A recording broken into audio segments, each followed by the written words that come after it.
Hi guys! Magandang araw sa lahat guys. So itong slideshow na ito guys ay yung nakaraan nating video. So yan, naibalik natin yung picture natin na video. Tapos napinturahan na natin. So napinturahan yan ay sila lang iba. Kundi ang ating kasama si Modern. So ayan guys. Lagyan na natin. So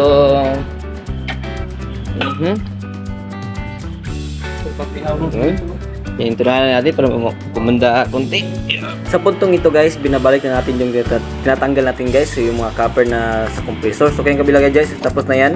So itong mga sa evaporator natin, balik na naman natin sa kanyang mga filter, condensing unit, tapos yung mga cover guys para matesting natin dun sa area. So ayan guys, binabacuum na natin yung unit para makuha yung mga moisture nga na iwan dyan sa pipe. Pagkatapos natin mabacuum guys, maglagay na tayo ng preyon at paandarin natin yung unit para malaman natin kung kargado o maganda na ba yung kalbasan. So ayan guys, natapos natin maglagay ng preyon. So ayan, pinaanda natin yung unit. So balance naman ng kanyang ice sa loob guys. So pwede natin itong i-assemble at saka lagyan ng vanilla para malaman natin kung maganda na ba yung kalbasan ng ating ice cream. At syempre guys, dapat nating tikman para malaman natin kung ice cream na ba talaga, diba? So, kita yung unang titikim ng ice cream guys, diba?